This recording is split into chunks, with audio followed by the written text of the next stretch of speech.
Today's rapid recap is for Friday, July the 11th, 2025. First and foremost, everybody, I'm so excited. Five, 5,000 subscribers to this YouTube channel. Thank you all and keep continuing to subscribe. Tell your friends to subscribe, subscribe, subscribe. We finally reached it. It's nice and organic. People are finding out about this channel and they are subscribing. So thank you for that. Now, today's daily recap for BTG, Beyond the Gates. You know what? This was a very boring episode to me. The only good thing was at the very end. Samantha had come out and she was on her way to the park. And she told Martin, she says, Dad, I understand Tyrell and I, we understand stranger danger. I am going to the park. I will not be cooped up in this house any longer. And he goes, turn your location services on your phone. She's like, she was out the door right as he's yelling it, right? What's his name? Martin calls Malone over to his house and tells him, I need police protection because this problem ain't solved. And he goes, and he told me, how, what's his name? Kenny is showed up at his house. He goes, I need my family protected, but I don't need them to know they're being guarded and protected. Can you accomplish this, or should I hire private? And he goes, no, we could take care of it. Well, you know what? You should have hired a private security company. That shouldn't have even been a question. Because if there is a bank robbery down the street versus looking and watching your house, what are the cops going to do? Go to the bank robbery. That's what private security is for, Martin. But see, Martin can't think. Anyway, Martin goes out. Now he's searching for Samantha frantically, right? And he sees her at a distance. And guess what he sees? Somehow Kenny has singled out Samantha having some kind of problem with his smartphone. I just can't get this. I'm not a tech person. I just don't understand. Oh no, this is super simple. Let me help you. And he's all close to her. She talk about stranger danger.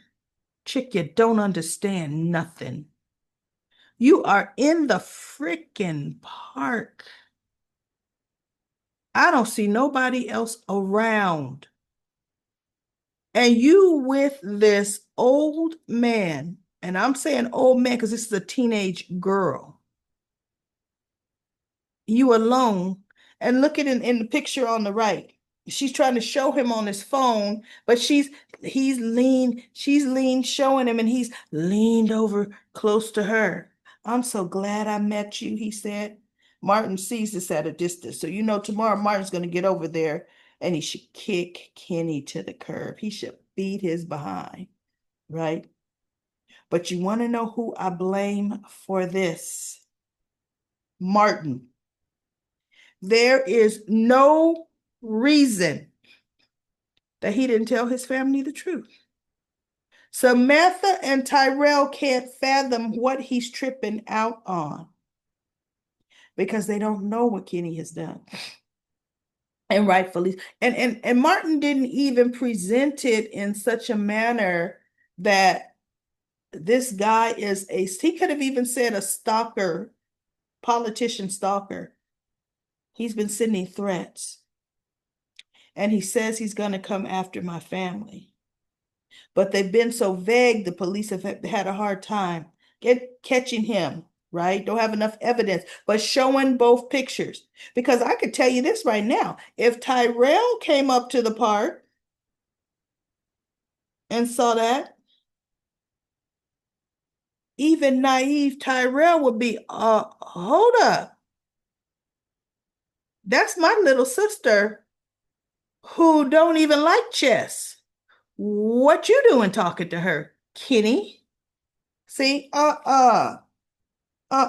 Martin. So anyway, Marcel called Jacob and told Jacob that, they got to pull some kind of police detail on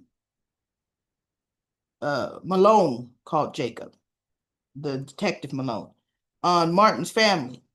And Martin was there with Smitty because Smitty was telling, not Martin, Jacob was there with Smitty. I'm tired, y'all.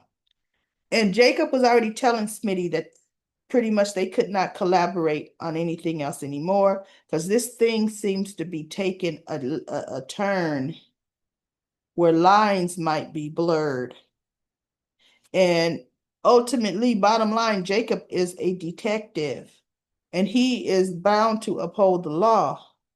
And Smitty's just a journalist, right? And so Smitty says, yeah, I understand. She goes, and Jacob says, and somehow Martin is involved in this, Smitty. You may not want to believe it, but he's involved. And then after Jacob got the call from Malone, he goes, and now more than ever, this thing is bigger than we think because I just got a call from Malone. Martin just asked him to put a security detail on you and your kids. And Smitty said, wait, what? He goes, apparently you all are in some kind of danger. And Smitty slams his notebook down on the table. My husband feels we're in danger and he didn't even tell me about it. He's asking for police protection from Malone. And so Jacob just looked at him. So he goes, like I told you before, Smitty, you need to talk to Martin. And you need to stop playing around with letting him not answer your questions. You need answers, Smitty, and you better get them now. And Smitty just looks, right? Oh, he's pissed. Yeah, Smitty, you did. Because Smitty came downstairs to talk to Martin. Martin heard him coming down the stairs. He picked up his cell phone and pretended he was on a conversation. Now, I wish his cell phone would have rang. You know how you got one of those, telemarketer calls, because he's supposed to be on it. And if it would have started ringing, Smitty would have looked at it. And Smitty got his attention, said, Martin, we need to talk. And he goes, listen,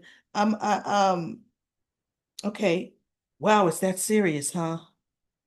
Okay, tell me all about it from the beginning. And Smitty just looks at him and shakes his head and goes upstairs. Soon as Smitty goes upstairs, Martin just puts his phone back in his pocket. How juvenile is that? And how uninvestigative reporting was Smitty? Because soon as he walked a few steps away, he didn't hear Martin talking anymore on the phone. He should have tiptoed back downstairs and said, oh, I see your phone call's over. Now we're going to talk. So anyway, that was that. Chelsea being annoying. I'm not Chelsea. Kat being annoying, talking to Jacob. I'm not even going to go over what they discussed because it's ridiculous. They still don't have enough to call in Leslie. Yes, the helmet on the video has a scratch, the same place the helmet that was they got from Leslie's house, but still miraculous, and it's got her DNA in it. And remember, the jacket was the same jacket, but there still isn't enough evidence beyond a reasonable doubt that that was her. You're kidding me, right? Well, it wasn't Eva. Eva's way shorter than her mama. And Eva's body build, sitting up on top of that bike wouldn't have looked like skinny Leslie, right? That was crazy. So anyway, Kat's all upset. And he goes, Kat, don't do nothing that I'm gonna have to explain later. So then we have Chelsea goo-gooing over Madison. I fast forwarded most of their conversation, goo-goo gaga. And they were smooching, kissing. They were at Uptown. And they were getting ready to go back to Chelsea's place, to her bed. And I'm thinking, well, Madison's a doctor. Don't she have a place? You can't go back to Madison's place? Let's bounce back and forth, right? So they get up to turn to walk out, and guess who's sitting in a booth just looking at them? It's that chick that I forgot her name that Chelsea was involved with, right? And it's funny, everybody. Now that I'm seeing Chelsea with Madison, this ex-girlfriend of hers, she's not attractive. She is not attractive at all. And I don't know, something doesn't look right with her. Like, did she get sick? Did she lose an extra amount of weight? Something don't look right, right? And Chelsea said, what is she doing here? Madison says, well, what? She goes, is that your ex? And she goes, yeah, I don't know why she's here. And Madison said, look, don't matter why she's here. We getting ready to go to our happy place. Don't even pay her any mind. So they were getting ready to walk out, and whatever her name is, stalker girl, walks up to them. And Chelsea says, are you stalking me? And she looks at Chelsea like,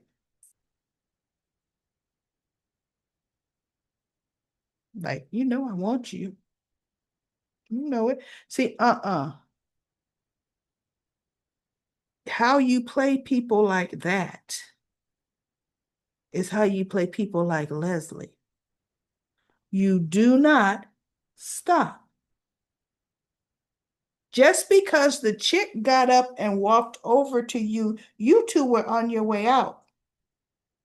You act like she's not even there and walk right past her. That's what you do. But when you stop and you engage, and can I speak to you for a minute, Chelsea? It won't take like, see, no, no. I'm if Chelsea lets this chick ruin her thing with Madison, shame on Chelsea. She hasn't been in enough relationships then, because this girl don't deserve the time of day.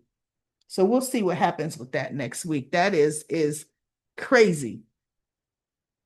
Um, that is it, everybody. Oh, Anita and the Articulates. I fast forwarded a whole lot of that conversation. What I did get is Anita wanted to hire this world famous choreographer, work with famous groups, right? To tighten up their choreography. And oh, it hit the fan, especially with that one with the short hair saying, oh no, just like you said, you always want to call the shots. You feel that what we have ain't good enough. You this, you that. And Anita said, ladies, our voices is getting tight, but our moves are tired. We need to update them. And so she's like, oh, so I guess we're supposed to be twerking our way. She goes, no, not that. But the same moves we did as a teenager, we are grown, mature women now. We need updating, but also modernizing our moves. And that's what this choreographer, this person works with top-notch groups and entertainers. So, oh no, you don't make the decisions. You don't tell us what to do. And the short-haired one ended up saying, well, no, see, I ain't got to do this at all. And I ain't going for this. So she walks out. And Tracy was trying to be peacemaker, and she says, she'll calm down, she'll be back. And Anita says, I'm trying to do this for us. Do you agree with her? Don't you all see? I'm doing this so that we could be the best we can be. And so Tracy says, you know, Anita, I'm not going to side with you over her, but I forget her name. She said, because it's been she and we've had to fend for ourselves forever. She says, and Anita, this doesn't mean for you what it means for us. This is our last shot. And Anita says, don't you think I know that? That's why I'm saying our moves need to be updated. I'm trying to help give you both the best advantage. Because she goes, Anita, you don't need this. You got money. When this is all over, really, this shot was for me and her, and then the one Barbara that died, right? Watch, Barbara probably will be June. But anyway, um, and so Anita said, you know what? I'm sick of being made the bad guy. I tried to do something good for us. We're supposed to be sisters. I'm trying to make it the best we can be. But understand this, since you're saying all I want to do is throw my money around, you guys got a blank check. I am going to finish paying for everything where the reunion is concerned. And you two can do the tour yourselves. Because I'm out. And they both look, because the short-haired one had come back, right? And she said, no, I'm just saying, blah, blah, blah. And then Anita's like, I'm out. And she goes, how are we supposed to do this without you? She goes, you two are just as talented as me, because they were saying, we are just as talented, but we had to do backup for you. We're not going to do backup. And she goes, you don't have to do backup for me. We are equal in this tour. And so she goes, we're equal. The only thing you said, what holding you back was money. Well, you got my money to back you. Now, you two go make it happen. Now get the heck out of my room, out of my hotel room. And they look at her and they snatch their purses and they leave. Now, I see where they are coming from, even though they're still coming from places with chips on their shoulders. What Anita did was wrong for the right reasons, but it was wrong. They're supposed to have equal say in everything. At not one point did Anita and the ladies discuss, ladies, do we want to update our moves? How do you feel about it? Because I know I'm feeling this way. How you feel about it, Tracy? How you feel about it, short hair girl? You know? And let them give their opinions. And if the consensus is they want to keep those same moves, then keep the same moves. See, that's when you're doing things as a group. Because I'm sorry, when the Temptations are on stage, they pretty much keep the same. All the old groups kind of keep the same moves.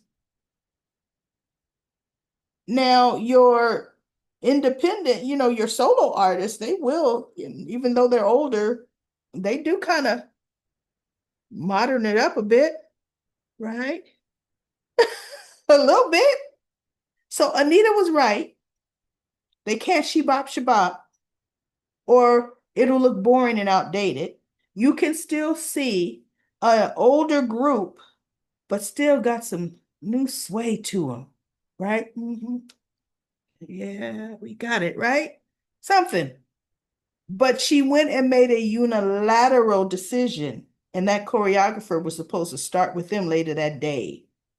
So we'll see, because let's face it, she's not gonna stop it right now. But yeah. But that's it, everybody. That is it. I'll be back tomorrow with another daily recap for BTG, Beyond the Gates.